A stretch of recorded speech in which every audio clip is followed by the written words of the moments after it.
I want an Angel Guard in every school in the nation. And so I started focusing on that heavily, and now we're nationally recognized. We just moved from Florida to South Carolina, and I've got 6 states bidding for us to come to them next. So in 5 years, I can imagine maybe 10 states or more, maybe 20 states. In 10 years, I imagine every school in the nation. Welcome back to Grow Healthy, Help People, a podcast that Accordus puts out to talk with great nonprofit leaders. Josh, welcome to the conversation today. Josh is from Angel Force Protection and Angel Force Foundation. How's your day going, Josh?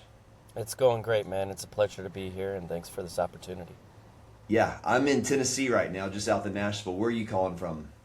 Calling from Florida, right? out of Destin area.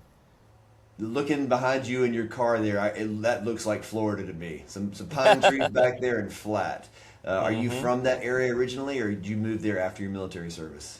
Yeah, no. So I graduated high school in Florida. I was kind of a Navy brat, so a little bit all over the place. But when I retired last year, we decided to make Florida home. It's my thing, you know. That's great. So who's the we? It's my family, my beautiful wife, and my 2 baby boys. I've got an 11-year-old and an 8-year-old. Yeah, I'm right there with you. I've got a 7, 16, 17, and 19-year-olds. So I've got four kids, but that's going to tie directly into what we're talking about today. You served in the Navy. Give me a little bit of your background from the Navy. Did you serve in an area you could tell us about? What kind of work did you do in the Navy? Well, I started in 2004, and I was what's expeditionary ground pounding is what we like to call it. But I was Navy, but I was on the desert side. So I did some tours to Afghanistan a few times. And then after that, just kind of traveled the world, went to Italy, got married there, went to Bahrain in the Middle East, had my first son there, Pensacola, and then Japan, and then retired out of Florida. So a little bit all kinds of good stuff, you know. So you've seen the world through the Navy, and when you left your time serving our country in the Navy, you jumped into a type of work that's unique here. So what is the type of work that you're doing through the foundation and protection through Angel Force? What is the work you're doing?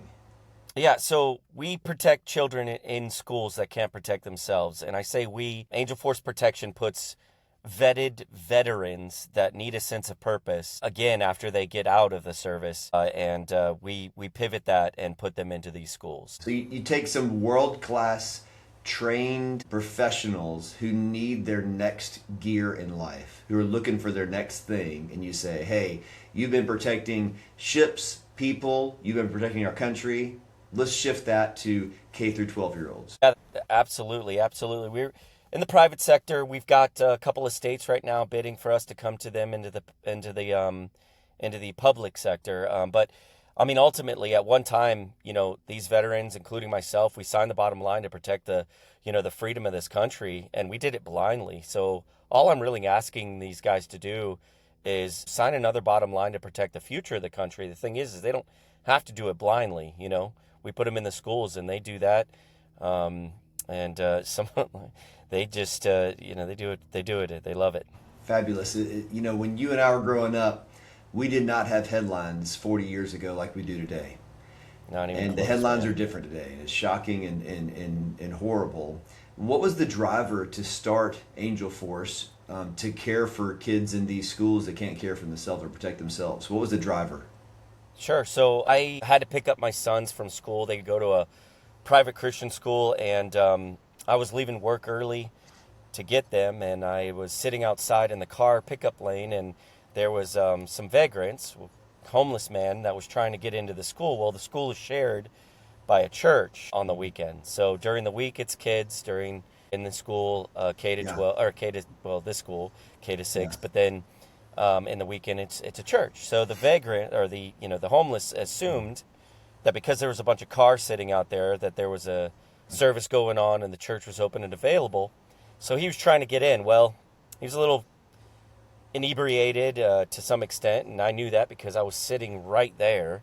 So I rolled my windows down, and he's beating on the glass door trying to get in, and they're telling him to leave. He's not. fast forward a little bit, he finally leaves, and it took a little while for the sheriff's department to show up. And I asked that principal that next morning. It didn't sit well with me, and I said, you mind if I, when I retire, come in here and protect you and my kids and the rest and everybody else? And she said, yeah. And I said, well, how come you're not doing it? And she said, because we can't afford it. And that really, really upset me. So I started my LLC that day and then got everything ready, got my licenses, did everything I needed to do really fast. And we contracted with that school. And that's basically how Angel Force started. That's so great. My kids also go to a private Christian school, and as much as the sheriff, we've got incredible law enforcement in our county. The sheriff's office will come through, drive through, and they'll be there end of the day, beginning of the day, but there's not a dedicated safety person on campus.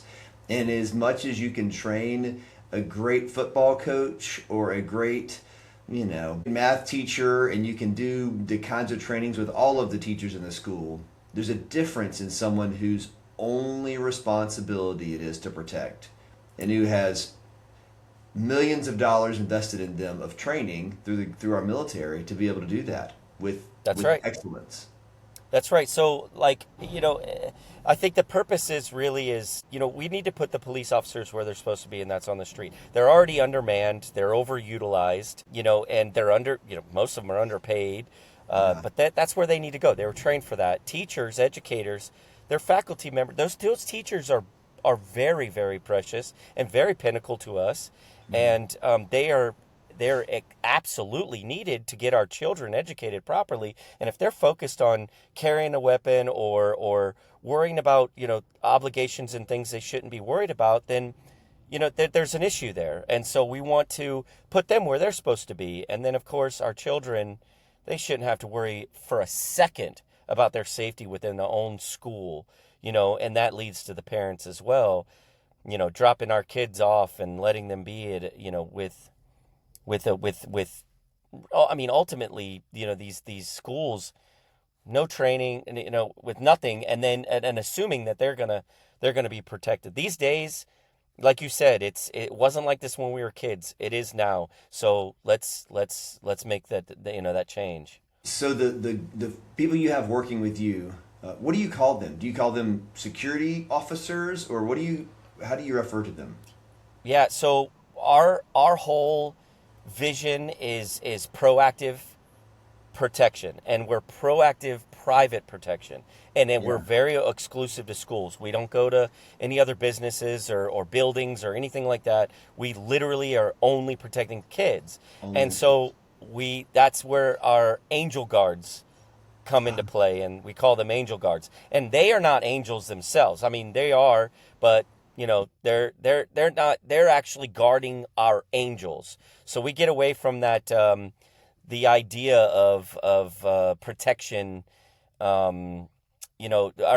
security. We don't even really like the word security, because most of the time angel guard feels kind of funny to me. Now I totally get it now that you've explained it, but you're like, these are like legit military guys that have retired probably from the military. They're not angel. No, they're guarding the angels of the school. That's right. That's right. Angel guards. Yep. So and they're in there, and they're building relationships with these kids and these teachers, and doing it. So I'm guessing they're doing like the in-person protection, but are they also reviewing policies and procedures and checking door access and that sort of thing from time to time? Apps all the time. We are always looking at a way to build the protection in a proactive manner, and kind of trying to steer away from the idea of the school being looked at or perceived as a really miniature prison. We're trying to get away from that. And there's so many flaws in the systems now that were recognized before, but when we put our angel guards in there, these guys know what a bad guy looks like with a smile on their face. They know, the intricacies of these buildings.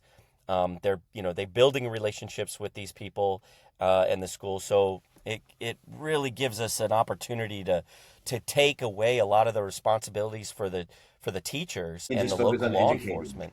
Just focus Hmm. on educating. We'll handle guarding the angels. That's right. That's it. That's it. Love it. So tell me about the Exactly. foundation. What prompted starting the foundation in addition to your private company? Yeah, so 3 months later, after we started Angel Force Protection, I bootstrapped. We did this by myself. Like there was no, zero investors. There was nothing. It was more or less like, we had to get some stuff going on ourselves. I still had a family to feed, and I was still active duty. So we looked for some crowdfunding. We tried to do a little bit of fundraising, and we applied for a couple of grants. The problem is nobody wants to provide to a private organization, an LLC, right? Yeah. That's right. You can't do anything with an LLC. You got to have your own seed capital. So I created a. I was getting so tired of getting no, no, no, no. We can't. We're not going to help you. We're not going to help you. And I think the final straw was I talked to a senator, and I said, "Hey, I got this." And that senator loved the idea, but it was like, I can't help you. And I said, "Well, why not?" "Well, it's an ethical issue," and I about lost it. So I was actually on vacation with my wife in Orlando at the time, and while we were in a hotel, her and I started the nonprofit because we were so tired of getting those no's. And then once we started that 501c3, we had the ability to be able to kind of mitigate some of these cost issues that these schools that can't afford their own protection. That's what we built it for. Is that originally? Now we're doing all kinds of crazy stuff with the Angel Force Foundation. Lots of good stuff. That's great. Tell me about a couple other things the Angel Force Foundation is doing currently. Yeah, so right now we're doing what's called FLA, which is Future Leaders Academy. We're going into hybrid homeschools, private schools, any schools really, and we've built curriculums where we go into the schools and we actually teach these children how to be leaders as children. So we're teaching them from ages 7 to 18 with four different brackets, and really getting into what they what we used to learn when we used to have our own personal I guess learning experiences outside until the streetlights came on. You know what I mean? And that's what we're doing for these kids. Now we have Stand Behind Your Angel Guard, where I don't want to get too deep into it because it's still kind of private, but big corporations can now go through us to protect children indirectly without the liability. We're allowing that to happen, which is a ginormous opportunity for huge corporations to do. We're partnering with TMS therapy. If you don't know what that is, Google it. It's amazing. It's a non-intrusive medical procedure where they stimulate the happy part of your brain. And basically, long story short, it's for people who with severe depression or PTSD or anxiety, and it within 2 months you're 82% success rate of having none of those issues and not having to worry about any of your insurance, any medical, pills, or having to do any of that stuff. Check it out. But our nonprofit's helping support that. And then we've got a couple other things: transitional training for teachers, first responders, and veterans. Just all kinds of good stuff, man. We're getting these Basically, villages it's helped a out. conglomeration or a catch-all for the different types of services that you and your team think of to provide. You're like, throw it in the foundation. If we That's can right. help people, let's stick it in there and we'll fund it and get it going. That's right. That is exactly Good for it. you. We were How cool. Yeah, yeah, it's awesome, and we utilize veterans' abilities. So, like for example, I vet my veterans that go into schools to protect the kids, right? And so, if they come to me and they say, I want to be an angel guard. All right, let's do this. We check them. Sorry, you don't make the cut because maybe you have a PTSD or you have Yeah. some kind of disability physically. But we shift them and we say, okay, well, you still need that sense of purpose. Let's put you in Angel Force Foundation on my nonprofit side, and let's get your professionalism, wisdom, knowledge, and let's put that let's put that to something. Use you And there. that's what That's we do. awesome. Where do you see Angel Force Foundation being 5 years down the road? Like, hey, let's try to Well, grow this thing, or is it, hey, let's just kind of serve where we are today? no, so when I first started, we had that one contract which blew up into three immediately for the first year. And I was getting friends from all over, obviously with the military, friends from all over the world hitting me up saying we need to do something. And so Yeah. that really triggered my ambitions to say I want an angel guard in every school in the nation. And so I started focusing on that heavily, and now we're nationally recognized. We just moved from Florida to South Carolina, and I've got 6 states bidding for us to come to them next. So in 5 years, I can imagine maybe 10 states or more, maybe 20 states. In 10 years, I imagine every school in the nation, and then including public, private. And then 30 years, what we're going to do is hopefully I want my kids to look at me and say, Dad, you guys were silly humans and you allowed people to come in, and it was okay for people to come in and shoot kids in schools. In 30 years from now, I want to shut Angel Force down, because we're not going to have a silly society where we even think that that's even a possibility. Yeah. Yeah, man, Josh, what the work you're doing is so important, and it hits us at home consistently. So thanks for the work you're doing. Thanks for your service in the military. Thank you to the other Angel Guards that are out there serving in different schools across the states that you're working in now. And I hope that they continue to have more and more and more impact where they are.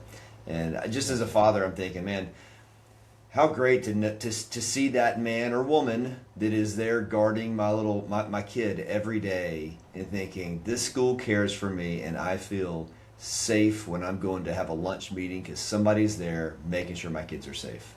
I love it.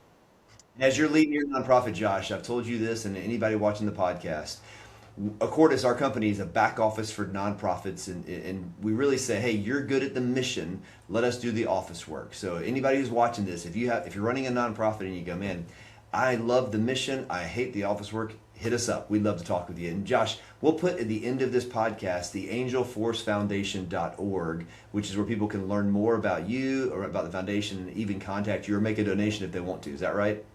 That's absolutely right. Everything helps. As you know, nonprofits, we can turn $1 into 100 if we have to, and stretch that dollar out. That's great. It's a good use of funds, a good use of the veterans coming back from serving our country. And thanks for the work you're doing, Josh. Have a good day. Thanks, bud. Thank you.